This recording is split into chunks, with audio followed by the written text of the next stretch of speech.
இயேசுவே உமக்கு நன்றி. இயேசுவே உமக்கு புகழ். இயேசுவே உமக்கு ஆராதனை. தூய ஆவியே துணையாக வருவீர். இயேசுவின் சாட்சிகளாய் என்னையும் மாற்றிடுவீர். தூய ஆவியே துணையாக வருவீர். இயேசுவின் சாட்சிகளாய் என்னையும் மாற்றிடுவீர். ஆவியானவரே, இந்த நாளிலே உடைய சமூகத்தில் வந்து காத்திருக்கிறோம் அப்பா. ஒவ்வொரு நாளும் நீர் எங்களோடு பேசுகிறேன் அப்பா. நீர் எங்களோடு பேசும் அடியேன் கேட்கிறேன். இந்த இடைவிடா சகாய மாதா பரிந்துரை ஜபக்குழு வழியாக நாங்கள் ஏறெடுக்கின்ற எல்லா விண்ணப்பங்களையும் ஜபங்களையும் ஆராதனைகளையும் இதோ யூடியூப் வழியாக நீர் செம்மையாய் வழிநடத்த எங்களோடு தங்கும் ஆண்டவரே. நீர் எங்களோடு இடைபடுவீராக. நீர் எங்கள் வாயிலிருந்து நீர் பேசுவீராக. நீர் பேசும் ஆண்டவரே. நாங்கள் பயனற்ற பணியாளர்கள், எங்கள் பணியை செய்தோம் என்று சொல்லி இதோ நாங்கள் குயவன் கையில் இருக்கின்ற களிமண்ணை போல இருக்கிறோம் அப்பா. நீர் எங்களை உச்சந்தலை முதல் உள்ளங்கால் வரை ஆசீர்வதித்து இதோ நாங்கள் ஏறெடுக்கின்ற வார்த்தைகளை நீர் எங்களுக்கு அனுப்பும் ஆண்டவரே. நீர் அனுப்ப போவதற்காய் நன்றி ஆண்டவரே. நீர் எங்களை அனுப்பும். நீர் எங்களை அனுப்பும் ஆண்டவரே. ஏசாயா இறைவாக்கினரை பார்த்து நீர் கேட்ட பொழுது நமது பணிக்காக நான் யாரை அனுப்புவேன் என்ற கேள்வி, அந்த மெல்லிய குரலை ஏசாயா இறைவாக்கினர் கேட்ட பொழுது என்னை அனுப்பும் என்று சொன்னது போல இதோ அடியேன் காத்திருக்கிறோம். உம்முடைய சமூகத்திலே காத்திருக்கிற பிள்ளைகளை ஆசீர்வதியும் பலப்படுத்தும். இயேசுவின் நாமத்தில் செபிக்கிறோம் ஜீவனுள்ள நல்ல பிதாவே. ஆமென் ஆமென். இயேசுவே உமக்கு நன்றி. இயேசுவே உமக்கு நன்றி. இயேசுவே உமக்கு புகழ். இயேசுவே புகழ். இயேசுவே உமக்கு ஆராதனை.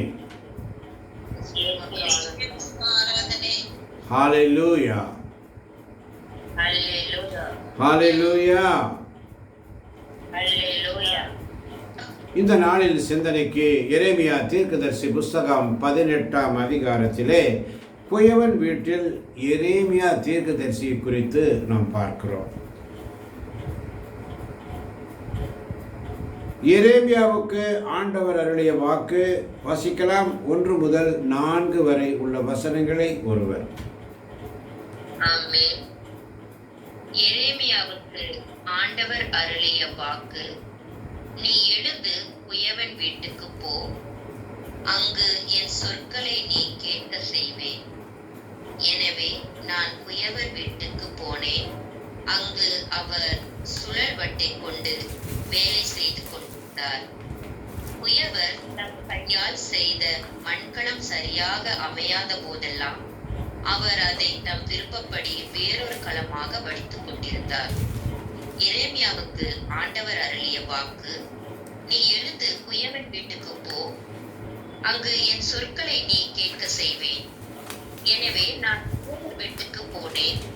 அங்கு அவர் சுழல் வட்டை கொண்டு வேலை செய்து கொண்டிருந்தார். குயவர் தம் கையால் செய்த மண்கலம் சரியாக அமையாத போதெல்லாம் அவர் அதை தம் விருப்பப்படி வேறொரு களமாக வடித்துக் கொண்டிருந்தார். ஆமென் ஆமென். ஆமென். நீ எழுந்து குயவன் வீட்டுக்கு போ, என் சொற்களை நீ கேட்க செய்வேன். எனவே நான் குயவன் வீட்டுக்கு போனேன் என்று எரேமியா தீர்க்கதரிசி அழகாக சொல்லுகிறார். அங்கு அவர் சுழல்வட்டை கொண்டு வேலை செய்து கொண்டிருந்தார் குயவன். குயவன் தாம் கையால் செய்த மண்கலம் சரியாக அமையாத போதெல்லாம் அவர் அதை தன் விருப்பப்படி வேறொரு கலமாக வடித்து கொண்டிருந்தார். ஆமன் பாதர்களே, சரியாக அமையாத போதெல்லாம் இந்த ஆண்டவர் நம்மை பார்த்து அதனால நம்முடைய குற்றங்கள், குறைகள், பாவங்கள், நிந்தைகள், அவமானங்கள் எத்தனை என்ன இருந்தாலும் அவற்றெல்லாம் அப்படியே ஒரு பக்கம் ஒதுக்கிட்டு ஆண்டவர் சமூகத்தில் உண்மையாக ஆண்டவரே இதோ உன்னுடைய சமூகத்தில் வந்திருக்கிறப்பான்னு சொல்லி நம்மை தாமே தாழ்த்தி ஒப்பு கொடுப்போம். குயவனே உன் கையில் களிமண்ணான் உடைத்து உருவாக்குமே, என் சித்தமல்ல உம் சித்தம் நாதா, உடைத்து உருவாக்குமே. என்னை படைக்கிறேன் உம் பாதத்தில் என்னை தருகிறேன் உம் கரத்தில் உம்மை. ஆமாண்டவரே, உம்முடைய சமூகத்தில் என்னை நான் படைக்கிறேன் ஆண்டவர், என்னை நான் தாழ்த்துகிறேன் சுவாமி, தாழ்த்துகிறேன் ஆண்டவரே. தாவீது ராஜா தன்னையே தாழ்த்தி கொண்டார். நடனம் ஆடவுடைய வஸ்திரங்கள் எல்லாம் விலகி போனாலும் ஆண்டவர் முன்னிலையிலே நான் துதிக்கும் பொழுது நான் இன்னும் ஆடி பாடுவேன் என்று சொல்லி 2 சாமுவேல் புஸ்தகம் 6ஆம் அதிகாரத்திலே 19-20 வசனங்களிலே வாசிக்கிறோம். ஆண்டவரே, நான் ஆடுவேன், இன்னும் பாடுவேன், என் ஆண்டவரை மகிமைப்படுத்துவேன் என்று சொல்லி இதோ நாங்கள் உம்முடைய கையில் களிமண்ணாக இருக்கிறோம். ஆண்டவரே, எங்களை ஒப்புக் கொடுக்கிறோம். இதை கேட்கின்ற ஒவ்வொரு பிள்ளைகளையும் ஆசீர்வதிங்கப்பா. இந்த வார்த்தைகளின் மறையுண்மைகளை நாங்கள் முழுமையாய் புரிந்து கொள்ள வரம் தாரும் ஆண்டவரே. 5-6 வசனங்கள் மிக அழகாக சொல்லுகிறது. அப்பொழுது ஆண்டவர் எனக்கு அருளிய வாக்கு, இஸ்ரேல் வீட்டாரே, இந்த குயவன் செய்வது போல் நான் உனக்கு செய்ய முடியாதா என்கிறார் ஆண்டவர். இந்த குயவன் கையில் உள்ள களிமண்ணை போல இஸ்ரேல் வீட்டாரே நீங்கள் என் கையில் இருக்கிறீர்கள். அல்லேலூயா. வாசிக்கலாமா? 5-6 வசனங்களை வேறொருவர் சப்தமாய். அப்போது ஆண்டவர் எனக்கு அருளிய வாக்கு, இஸ்ரேல் வீட்டாரே, இந்த குயவன் செய்வது போல் நானும் உனக்கு செய்ய முடியாதா என்கிறார் ஆண்டவர். இந்த குயவன் கையில் உள்ள களிமண்ணை போல இஸ்ரேல் வீட்டாரே நீங்கள் என் கையில் இருக்கின்றீர்கள். அப்போது ஆண்டவர் எனக்கு அருளிய வாக்கு, இஸ்ரேல் வீட்டாரே, இந்த குயவன் செய்வது போல் நானும் உனக்கு செய்ய முடியாதா என்கிறார் ஆண்டவர்.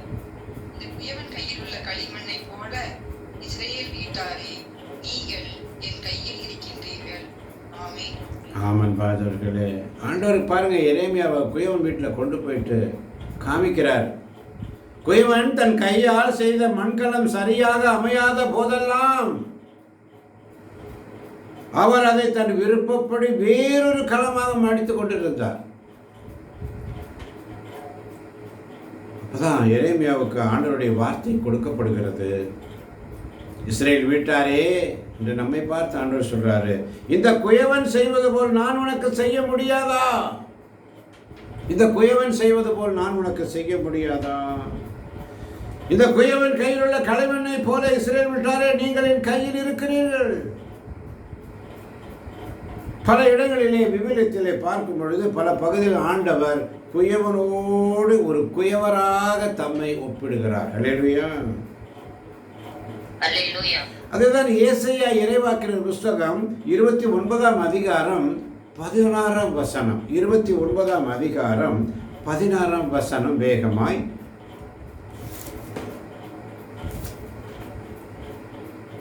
ஏசாயா 29:16 வசனம். ஆமென். நீங்கள் செய்யும் முறைகேடுதான் என்ன? குயவனுக்கு களிமண் ஈடாகுமோ? கைவேலை தன் கைவினனை நோக்கி, நீ என்னை உருவாக்கவில்லை என்று கூறலாமோ? வணையப்பட்டது தன்னை வணைத்தவனை நோக்கி, உமக்கு அறிவில்லை என்று சொல்லலாமோ? நீங்கள் செய்யும் முறைகேடுதான் என்ன? நீங்கள் செய்யும் முறைகேடுதான் என்ன? குயவனுக்கு களிமண் ஈடாகுமோ? குயவனுக்கு களிமண் ஈடாகுமோ? கைவேலை தன் கைவினனை நோக்கி, கைவேலை தன் கைவினையை நோக்கி, நீர் என்னை உருவாக்கவில்லை என்று கூறலாமோ? நீர் என்னை உருவாக்கவில்லை என்று கூறலாமோ? வணையப்பட்டது தன்னை வணைத்தவனை நோக்கி, வணையப்பட்டது தன்னை வணைந்தவரை நோக்கி, உமக்கு அறிவில்லை என்று சொல்லலாமோ? உனக்கு அறிவில்லை என்று சொல்லலாமா? ஆமென், ஆமென். என்ன வார்த்தை பாருங்க, என்ன அழகான வார்த்தை. நீ செய்யும் முறைகேடுதான் என்ன? இன்னைக்கு ஆண்டவர் நம் முகத்தை பார்த்து கேட்கிற கேள்வி, நீ செய்யும் முறைகேடுதான் என்ன? குயவனுக்கு களிமண் ஈடாகுமா? கைவேலை தன் கைவினையை நோக்கி, நீர் என்னை உருவாக்கல என்று கூறலாமா? அதனாலதான் ஆண்டவர்கிட்ட கூப்பிடுறோம், குயவனே குயவனே, படைப்பின் காரணனே, களிமண்ணான என்னையுமே கண்ணோக்கி பார்த்திடுமே. குயவனே குயவனே, படைப்பின் காரணனே, களிமண்ணான என்னையுமே கண்ணோக்கி பார்த்திடுமே சொல்லி நம்மை தாமே தாழ்த்தி ஒப்பு கொடுப்போமா? நம்மை தாமே தாழ்த்தி ஒப்பு கொடுப்போமா? வெறுமையான பாத்திரம் நான் வெறுத்து தள்ளாமலே, நிரம்பி வழியும் பாத்திரமாய் விளங்க செய்யுமே. வெறுமையான பாத்திரம் நான் வெறுத்து தள்ளாமலே, நிரம்பி வழியும் பாத்திரமாய் விளங்க செய்யுமே. வேதத்தில் காணும் பாத்திரமெல்லாம் இயேசுவை போற்றிடுமே. என்னையும் அவ்வித பாத்திரமாய் வணைந்து கொள்ளுமே. குயவனே குயவனே, படைப்பின் காரணனே, களிமண்ணான என்னையுமே கண்ணோக்கி பார்த்திடுமே. ஹல்லேலூயா. அல்லேலூயா. அதனாலதான் ஆண்டவர் எரேமியாவை குயவன் வீட்டில் கொண்டு போயிட்டு கேட்கிறாரு, இஸ்ரேல் வீட்டாரே, இந்த குயவன் செய்வது போல் நான் உனக்கு செய்ய முடியாதா? இந்த குயவன் கையில் உள்ள களிமண்ணை போல நீங்கள் என் கையில் இருக்கிறீர்கள் என்று எச்சரிக்கிறார். அல்லேலூயா. அல்லேலூயா. அல்லேலூயா. அதனாலதான் 7ஆம் வசனத்தில் இன்னும் அழகா சொல்றாரு பாருங்க. வாசிக்கலாம். வேறு ஒருவர் ஒரு நாட்டையோ 7:8. ஆமென். ஆமென். ஒரு நாட்டையோ ஒரு அரசையோ பிடுங்கி தகர்த்து அழிக்கப் போவதாக நான் எப்போதாவது கூறலாம். எனினும் குறிப்பிட்ட அந்த நாடு தன் தீய வழியிலிருந்து திரும்புகையில் நான் அதற்கு வருவிக்கவிருந்த தீங்கை எண்ணி வருந்துவேன். ஒரு நாட்டையோ ஒரு அரசையோ பிடுங்கி தகர்த்து அழிக்கப் போவதாக நான் எப்போதாவது கூறலாம். எனினும் குறிப்பிட்ட அந்த நாடு தன் தீய வழியிலிருந்து திரும்புமாயின் நான் அதற்கு வருவிக்கவிருந்த தீங்கை எண்ணி வருந்துவேன். ஆமென். பாருங்க, ஆண்டவர் எவ்வளவு இரக்கம் உள்ளவர். எத்தனை பேர் இந்த வசனம் புரிகிறது? அல்லேலூயா. ஒரு நாட்டையோ அரசையோ பிடுங்கி தகர்த்து அழிக்க போவதாக நான் எப்போதாவது கூறலாம். அவர் சொல்லுவார், ஆனா தண்டிப்பேன்னு சொல்லுவார், தண்டிக்க மாட்டார். அல்லேலூயா. ஆண்டவர் இரக்கமுள்ளவர். அப்படி ஒவ்வொரு நாளையும் தண்டிச்சுட்டே இருந்தா எல்லாம் அழிஞ்சு போயிருக்கும், இந்நேரம் ஒண்ணுமே இருக்காது. இரக்கமுள்ள தேவன். ஒரு நாட்டையோ அரசையோ பிடுங்கி தகர்த்து அடிக்க போவதை நான் எப்போதாவது கூறலாம். எனினும் குறிப்பிட்ட அந்த நாடு தன் தீய வழியிலிருந்து திரும்புமாயின், தன்னுடைய தீய பழக்க வழக்கத்திலிருந்து அந்த நாடு மனம் திரும்புவாயின், நான் அதற்கு வருவிக்கவிருந்த தீங்கை எண்ணி வருந்துவேன். யார் சொல்றா? ஆண்டவர் சொல்றாரு. அவர் வருந்துவாராம். ஐயோ, என் பிள்ளைக்கு எதிராக நான் இப்படி நினைச்சேனேன்னு சொல்லி அவர் வேதனைப்படுவார். அல்லேலூயா. எப்படிப்பட்ட இரக்கத்தின் தேவன் பார்த்தீர்களா? அதனாலதான் அடுத்த வசனம் என்ன சொல்றார்? 9-10 வசனங்களை வாசிப்போம்.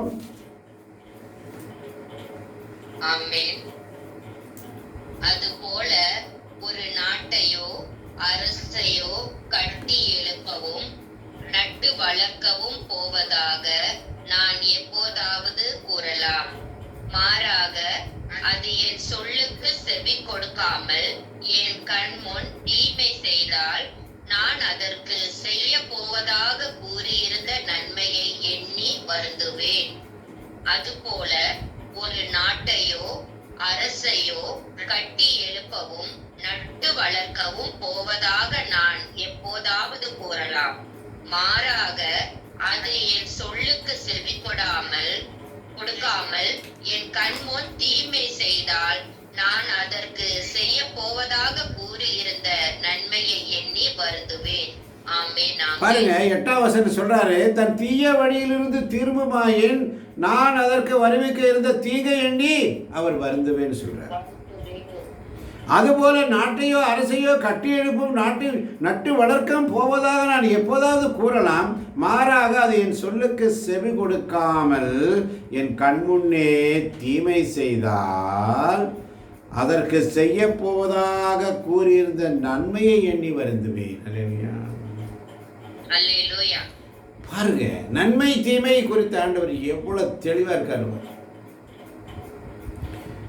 தீமை செய்வதாக எண்ணி நான் இருந்ததான் அதை நான் நினைச்சு வருந்துவேன். ஏன் அந்த நாடு மனம் திரும்பி எப்படியாவது என்கிட்ட வராதான்ற ஏக்கம் தான் ஆண்டவருக்கு. அல்லேலூயா.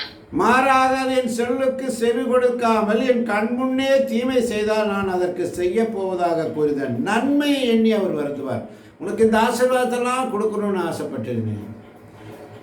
எரேமியா அழகா சொல்லுவார், இந்த ஆசீர்வாதத்தெல்லாம் உனக்கு கொடுக்கறதுக்கு நான் இப்படியெல்லாம் பிளான் பண்ணி வச்சேனே, உனக்கு இப்படியெல்லாம் செய்யணும்னு நினைச்சேனே, உனக்கு இப்படியெல்லாம் செய்யணும்னு பார்த்தனே ஒவ்வொரு நாளும்.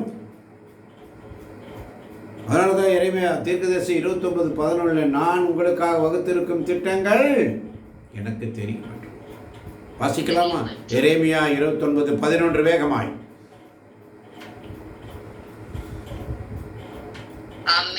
ஆமென். ஏனெனில் உங்களுக்காக நான் வகுத்திருக்கும் திட்டங்கள் எனக்கு தெரியும் அன்றோ, அவை பலமான எதிர்காலத்தையும் நம்பிக்கையும் உங்களுக்கு அளிப்பதற்கான நல்வாழ்வின் திட்டங்களே அன்றி கேடு விளைவிப்பதற்கான திட்டங்கள் அல்ல என்கிறார் ஆண்டவர். ஏனெனில் உங்களுக்காக நான் வகுத்திருக்கும் திட்டங்கள் எனக்கு தெரியும் அன்றோ, அவை பலமான எதிர்காலத்தையும் நம்பிக்கையையும் உங்களுக்கு அளிப்பதற்கான நல்வாழ்வின் திட்டங்களே அன்றி கேடு விளைவிப்பதற்கான திட்டங்கள் அல்ல என்கிறார் ஆண்டவர். ஆமென். ஆமென். நல்வாழ்வின் திட்டங்கள் தான் அவர் நமக்கு வச்சிருக்காரு. ஒருவரும் தீயோர் சாக வேண்டும் என்பது அவருடைய விருப்பம் அல்ல. மாறாக தீயோர் மனம் திரும்பி அவரிடம் திரும்ப வேண்டும் என்பதுதான் அவருடைய விருப்பம். அல்லேலூயா. ஆண்டவர் இன்னைக்கு மறுதலிச்சு அவரை விட்டு விலகி போகும்போது, அதனால தான் 2 கொரிந்தியர்ல அழகாக சொல்லப்பட்டது, 2ஆம் அதிகாரம் 17ஆம் வசனத்தில் பவுல் மிக அழகாக சொல்லுவார். வாசிக்க கேட்போம். 2 கொரிந்தியர் 2:16-17 வசனங்கள் வேகமாய். நாங்கள் கடவுளின் வார்த்தையை மனித சரக்காக கருதும் பலரை போன்றவர்கள் அல்ல, மாறாக கிறிஸ்துவோடு இணைந்துள்ள நாங்கள் கடவுளால் அனுப்பப்பட்டவர்கள் என்னும் முறையில் அவர் முன்னிலையில் நேர்மையோடு பேசுபவர்கள். நாங்கள் கடவுளின் வார்த்தையை மனித சரக்காக கருதும் பலரை போன்றவர்கள் அல்ல, மாறாக கிறிஸ்துவோடு இணைந்துள்ள நாங்கள் கடவுளால் அனுப்பப்பட்டவர்கள் என்னும் முறையில் அவர் முன்னிலையில் நேர்மையோடு பேசுபவர்கள். ஆமென். ஆமென். பாதர்களே, கடவுளின் வார்த்தையை மலிவு சரக்காக கருதும் பலரை போன்றவர்கள் அல்ல, மாறாக கிறிஸ்துவோடு இணைந்துள்ள நாங்கள் கடவுளால் அனுப்பப்பட்டவர்கள் என்னும் முறையில் அவர் முன்னிலையில் நேர்மையோடு பேசுகிறோம். அன்றைய வார்த்தையை நேர்மை எடுத்து சொல்லும் பொழுது சில பேருக்கு மன வருத்தம் வரும். ஆனால் அவர் கண்டிக்கிறேன்னு சொல்லுவார், கண்டிக்க மாட்டார். தீமை செய்ய போவதாக எண்ணி இருந்தால் கூட ஒருவேளை அவங்க மனமாறி வந்துட்டாங்கன்னா, ஐயோ நான் இப்படி ஒரு தீமை செய்யணும்னு நினைச்சேனே என்று சொல்லி அவர் வருந்துவார். அதே நேரத்தில் அவருக்கு சில நன்மையான காரியங்களை செய்யறதுக்காக அவர் அவரோடு காத்திருக்கும் பொழுது அங்கே அவங்க மனம் திரும்ப வந்தாங்கன்னா, ஐயோ நான் இவங்களுக்கு இதெல்லாம் செய்ய ஆசைப்பட்டேனே என்று சொல்லி அதற்கும் அவர் மனம் வருந்துவார். இப்படிப்பட்ட கடவுள் பாருங்க. அப்ப நம்ம யாருமே எங்கேயுமே தவறி போகக்கூடாது என்பதுதான் அவருடைய விருப்பம். அல்லேலூயா. அதனாலதான் 11ஆம் வசனத்தில் சொல்றாரு பாருங்க. எரேமியா 18:11-12 வேகமாக வாசிப்போம். 11 மட்டும் வாசிங்க யாராவது. ஆகையால் இப்பொழுது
ஆதலால் நீங்கள் ஒவ்வொருவரும் உங்கள் தீய வழியிலிருந்து திரும்புங்க.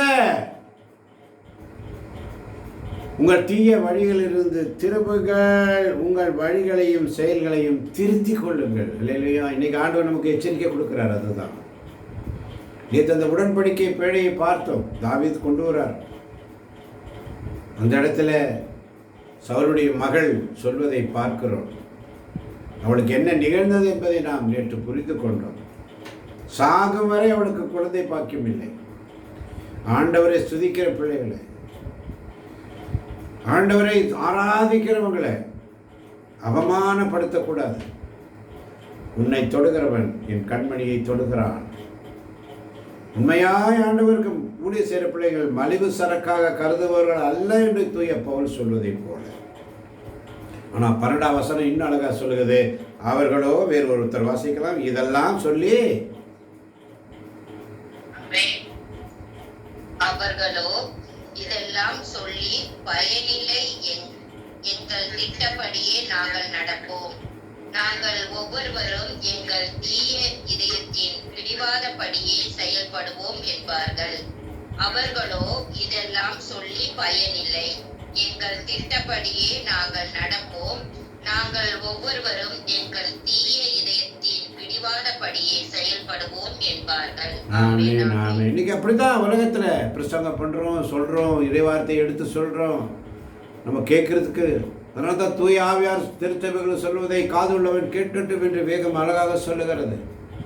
அவர்களோ இதெல்லாம் சொல்லி பயனில்லை, எங்கள் திட்டப்படியே நாங்கள் நடப்போம், எங்க பிளான் படி தான் நாங்கள் போவோம்.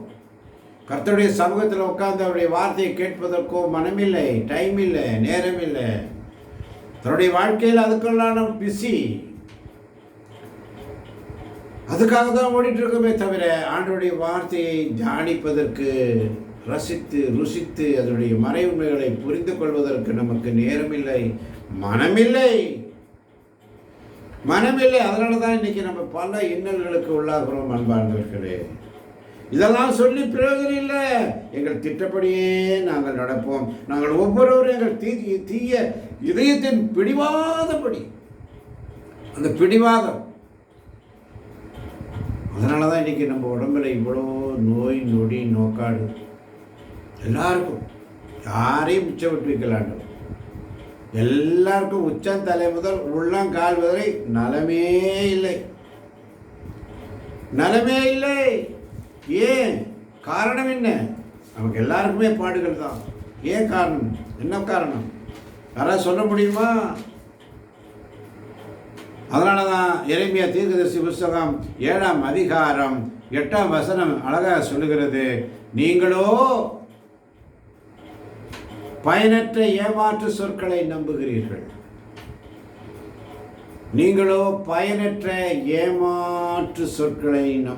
பயனற்ற ஏமாற்று சொற்களை நம்பி ஏமாந்து போகாதே. 9ஆம் வசனம் வாசிக்கலாம். எரேமியா 7:9. களவு,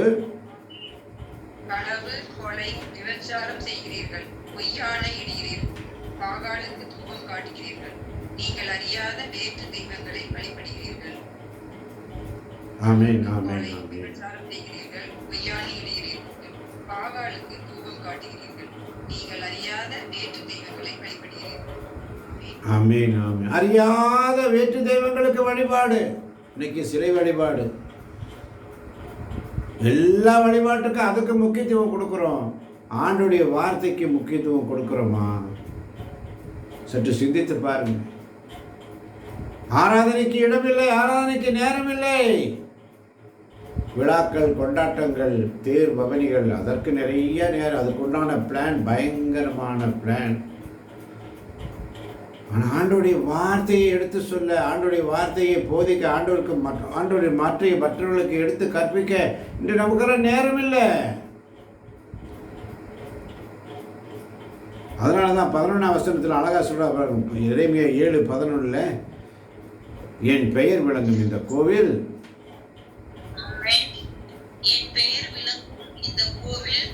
உங்கள் பார்வையில் கல்வரின் குகையாகிவிட்டதோ, நானும் பார்த்து கொண்டுதான் இருக்கிறேன் என்கிறார் ஆண்டவர். என் பெயர் விளங்கும் இந்த கோவில் உங்கள் பார்வையில் கல்வரின் குகையாகிவிட்டதோ, நானும் பார்த்து கொண்டுதான் இருக்கிறேன் என்கிறார் ஆண்டவர். ஆமென். கல்வரின் குகையாக இன்னைக்கு எல்லாம் பிசினஸ் சென்டர், எல்லாம் பிசினஸ், எல்லா பக்கம் இன்கம்.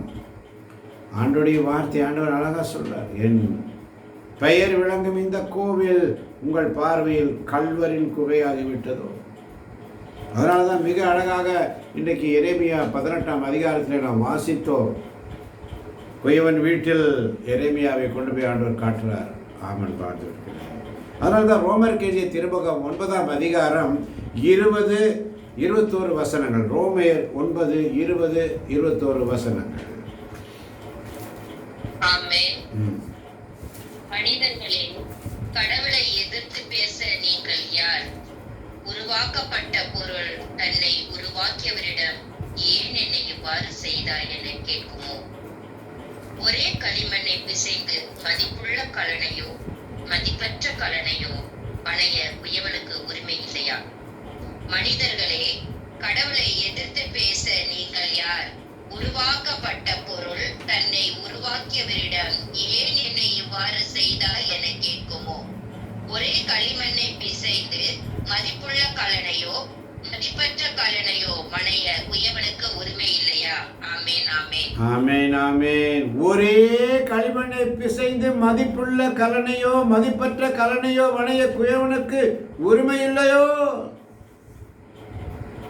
அதனாலதான் 22ஆம் வசனம் இன்னும் அழகாக சொல்லுகிறது, தமது சினத்தை காட்டவும் தமது வல்லமையை விலக செய்யவும் கடவுள் விரும்பிய போதிலும் அழிவுக்கும் அவருடைய சிரத்துக்கும் இலக்கான கலன்களை பொறுத்தவரையில் அவர் மிக்க பொறுமை காட்டினாராயின் யார் என்ன சொல்ல முடியும்? ஆமென்.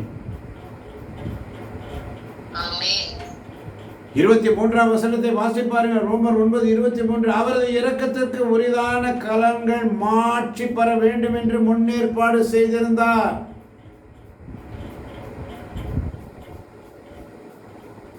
அவரது இரக்கத்துக்கு குறித்தான கலன்கள், நம்மெல்லாம் அவருடைய இரக்கத்துக்கு குறித்தான கலன்கள். அல்லேலூயா.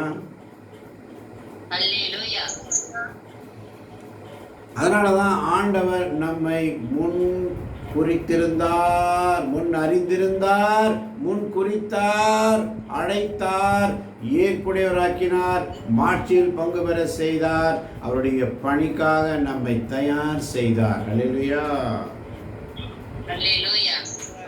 அதனாலதான் ரோமர் 9:19 வசனம் பாருங்க. அப்படியானால் கடவுள் மனிதர் மீது எப்படி குற்றம் சுமத்த முடியும்? அவருடைய விருப்பத்தை யாரும் எதிர்க்க முடியாது அல்லவா என்று நீங்கள் கேட்கலாம். 20ஆம் வசனம் இன்னும் அழகாக சொல்லுகிறது. வாசிக்க கேட்போம். 20ஆம் வசனம். மனிதர்களே, கடவுளை எதிர்த்து பேச நீங்கள் யார்? உருவாக்கப்பட்ட பொருள் தன்னை உருவாக்கியவரிடம் ஏன் என்னை இவ்வாறு செய்தாய் என கேட்குமா? மனிதர்களே, கடவுளை எதிர்த்து பேச நீங்கள் யார்? உருவாக்கப்பட்ட பொருள் தன்னை உருவாக்கியவரிடம் ஏன் என்னை இவ்வாறு செய்தாய் என கேட்கும். ஆமென். ஆனால் ஆண்டவருக்கு எல்லாம் லேசான காரியம். அல்லேலூயா. அல்லேலூயா. ஆண்டவருக்கு எல்லாம் லேசான காரியம். இன்னைக்கு ஆண்டவர் நமக்கு கொடுத்த இந்த வார்த்தை நோட் பண்ணி வச்சுக்கோங்க. 2 கொரிந்தியர் 2ஆம் அதிகாரம் 17ஆம் வசனம்.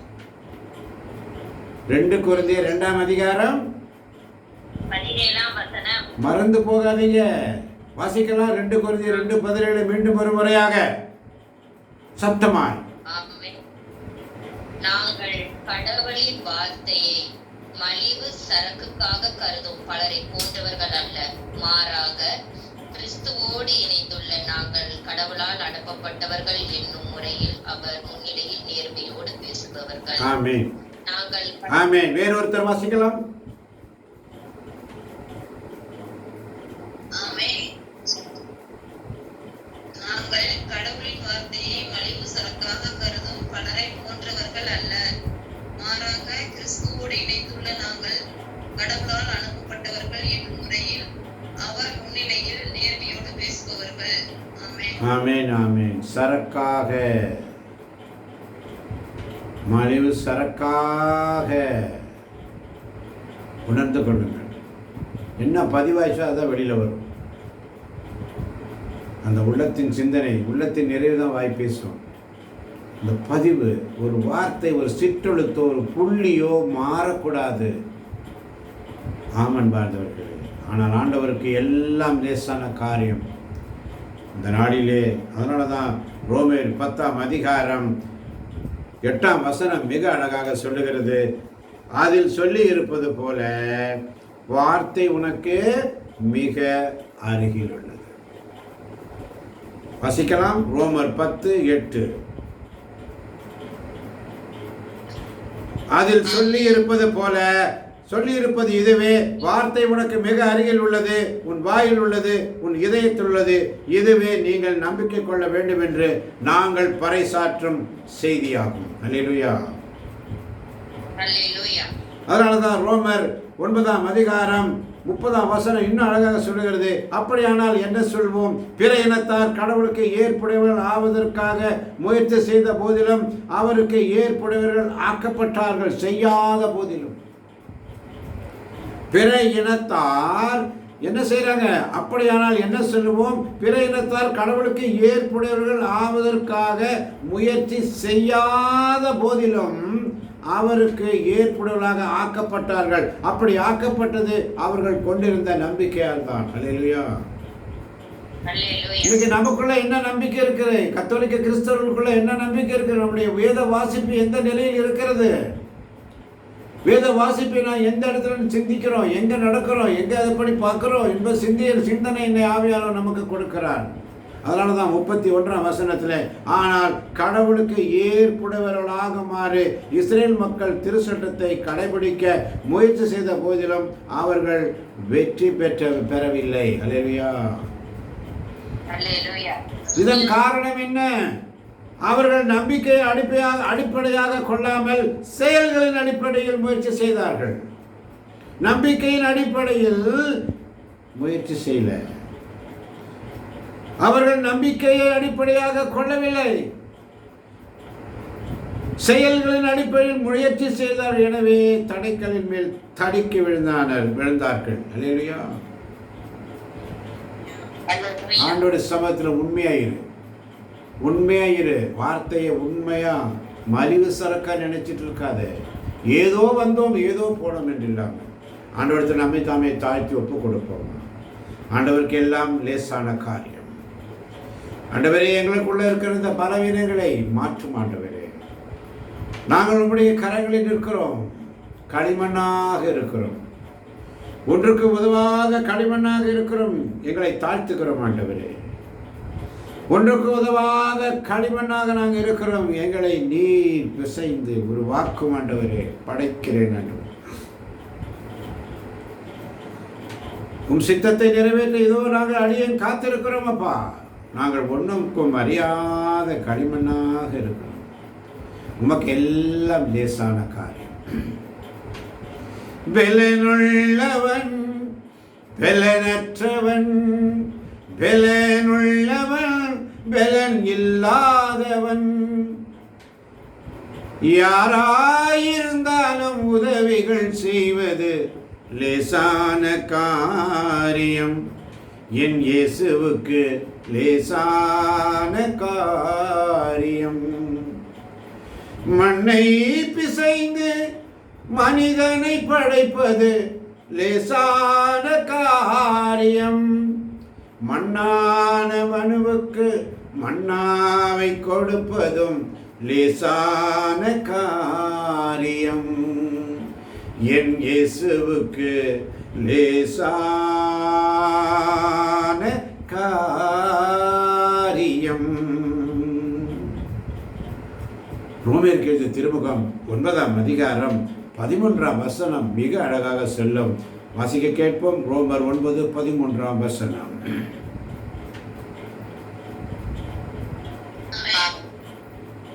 இதிலிருந்து கடவுள் மனிதரை தேர்ந்தெடுத்து தம் திட்டத்தை நிறைவேற்றுகிறார் என்பது தெளிவாகிறது. இத்திட்டம் மனிதர் செய்யும் செயல்களின்படியன்றி அழைக்கும் கடவுளுடைய செயலின்படியே நிறைவேறுகிறது என்பதும் தெளிவாகிறது. ஆமென். வேறொருத்தர் வாசிக்கலாம். வேறொருவர். இதிலிருந்து கடவுள் மனிதரை தேர்ந்தெடுத்து தம் திட்டத்தை நிறைவேற்றுகிறார் என்பது தெளிவாகிறது. இத்திட்டம் மனிதர் செய்யும் செயல்களின் படி அன்று அழைக்கும் கடவுளுடைய செயலின் படியே நிறைவேறுகிறது என்பதும் தெளிவாகின்றது. ஆமென். ஆமென். ஆமென். ஆமென். இதிலிருந்து கடவுள் மனிதரை தேர்ந்தெடுத்து தம் திட்டத்தை நிறைவேற்றுகிறார் என்பது தெளிவாகிறது. எத்தனை பேர் விசுவசிக்கிறீங்க?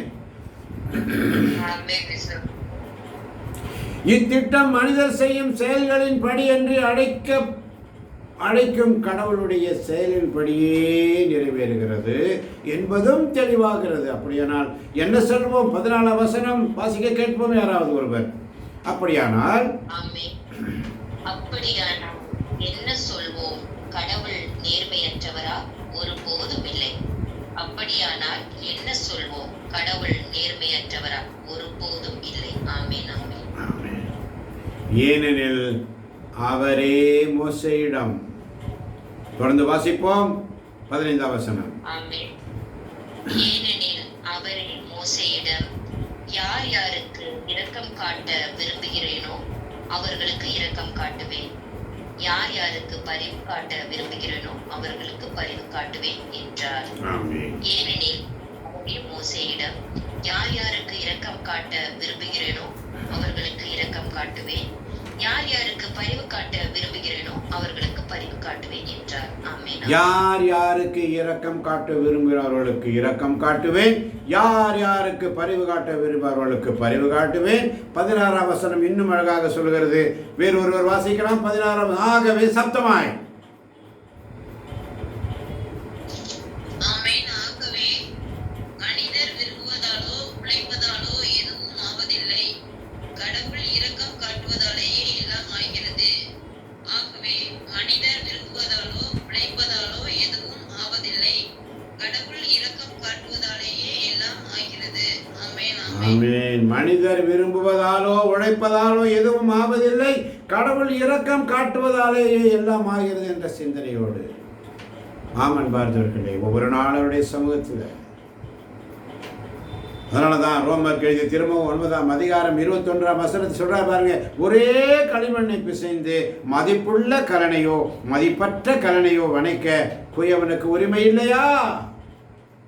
அவர் செய்வார், சொன்னதை செய்பவர்.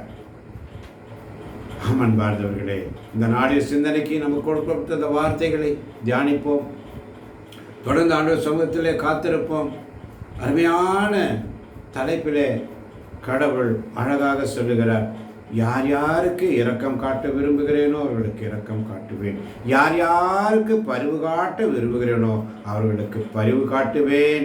மனிதர் விரும்புவதாலோ உழைப்பதாலோ எதுவும் ஆவதில்லை, கடவுள் இரக்கம் காட்டுவதாலே எல்லாம் ஆகிறது என்ற சிந்தனையோடு ஆண்டவர் சமூகத்தில் ஒவ்வொரு நாளும் காத்திருக்கின்ற அன்பு தேவச்சனமே, இதோ யூடியூப் வழியாக இதை கேட்டுக்கொண்டிருக்கின்ற கேட்க போகின்ற ஒவ்வொரு பிள்ளைகளையும் உடைய கரங்களில் ஒப்புக் கொடுக்கிறேன் ராஜா.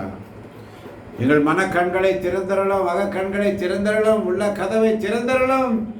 உடைய வார்த்தை வாசித்து தியானித்து மறையுண்மைகளின்படி வாழ நீர் எங்களை அழைத்தீரே அப்பா. முன் குறித்திருந்தீர், முன் அறிந்திருந்தீர், எங்களை அழைத்தீர், எங்களை பெயர் சொல்லி அழைத்தீர், ஏற்புடையவர் ஆக்கினீர். உம்முடைய மாட்சியில் எங்களை ஒவ்வொரு நாளும் பங்கு பெற செய்கிறீர், ஒவ்வொரு நாளும் எங்களை பங்கு பெற செய்கிறீர். உம்முடைய பணிக்காக இதோ நாங்கள் காத்திருக்கிறோம் அப்பா. எங்களுடைய செவிகளை திறந்தருளும், எங்கள் கண்களை திறந்தருளும், உள்ள கதவை திறந்தருளும் ஆண்டவரே. எங்களை ஆசீர்வதித்துக் கொண்டிருப்பதற்காய் நன்றி. இது இந்த இறை வார்த்தைகளை கேட்கின்ற ஒவ்வொரு பிள்ளைகளையும் உச்ச தலை முதல் உள்ள கால்வரை தொட்டு நீர் ஆசீர்வதிக்க போவதற்காய் நன்றி. உடைய வார்த்தை வசனங்களை தியானிக்க இந்த அருமையான மாலை பொழுதினிலே நீர் எங்களை ஏற்படுத்தி உடைய சமூகத்திலே அமர வைத்த கிருபைக்காய் நன்றி. இன்னும் அநேக பிள்ளைகளை இந்த வார்த்தையின் மூலம் நீர் தொடுவீராக. அவருடைய உள்ளத்தின் கதவுகளை நீர் தட்டி கொண்டிருக்கிறீரப்பா. உடைய வார்த்தை ஒவ்வொரு பிள்ளைகளை உச்சம் தலை முதல் உள்ளங்கால் வரை தொட்டும் அவருடைய ஆசீர்வதிக்கட்டும், பலப்படுத்தட்டும். இறை வார்த்தையின் அபிஷேகத்தினால் நிரப்பப்படுத்தும் ஆண்டவரே. இந்த அருமையான சண்டே, இந்த ஞாயிற்றுக்கிழமை ஓய்வு நாளிலே ஆண்டவரே, உடைய வசனங்களை தியானிக்கிற பிள்ளைகளாக எங்களை உடைய கரத்திலே ஒப்புக் கொடுக்கிறோம். ஆசீர்வதியும் பலப்படுத்தும். மறவாமல் நினைத்தீரையா, மனதார நன்றி சொல்வேன். என்னை மறவாமல் நினைத்தீரையா, மனதார நன்றி சொல்வேன். இரவும் பகலும் என்னை நினைந்து இதுவரை நடத்தினீரே. இரவும் பகலும் என்னை நினைந்து இதுவரை நடத்தினீரே. நன்றி நன்றி ஐயா, கோடி கோடி நன்றி ஐயா. தடைகளை உடைத்தீரையா, தள்ளாட விடவில்லையே. தடைகளை உடைத்தீரப்பா, எங்களை தள்ளாட விடவில்லை ஆண்டவரே. சோர்ந்து போன நேரங்களில் நீர் எங்களை தூக்கி எடுத்தீரே, உமக்கு நன்றி அப்பா.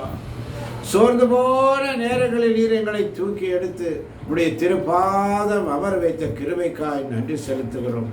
வந்திருக்கின்ற ஒவ்வொரு பிள்ளைகளையும் உடைய கரங்களில் ஒப்புக் கொடுக்கிறேன். ஆசீர்வதியும் பலப்படுத்தும்.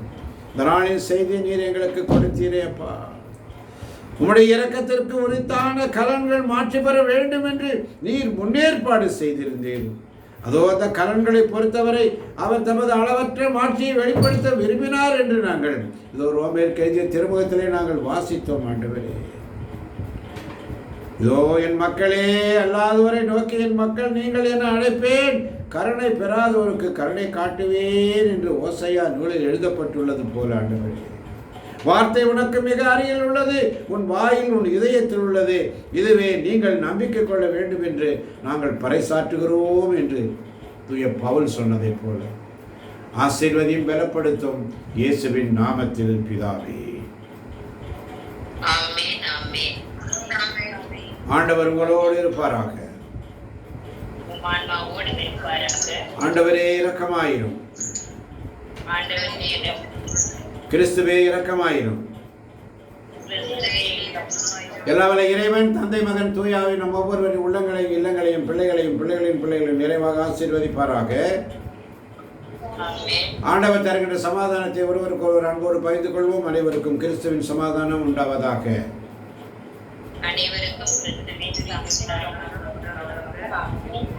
வந்திருந்த ஒவ்வொரு உள்ளங்களுக்கும் என் மனமார்ந்த நன்றி. மிக அழகாக வாசித்தீர்கள், பொறுமையோடு காத்திருந்தீர்கள், அவனுடைய வார்த்தை வசனங்களை தியானிப்பதற்கு உதவி செய்தீர்கள். இதை கேட்கப் போகின்ற ஒவ்வொரு பிள்ளைகளுக்கும் இதை மற்றவர்களுக்கும் அறிவிக்கும்படியாக உங்களை அன்போடு அழைக்கிறேன். ஆண்டவர் உங்களை நிறைவாக ஆசீர்வதிப்பாராக. ஆமேன், ஆமேன், ஆமேன்.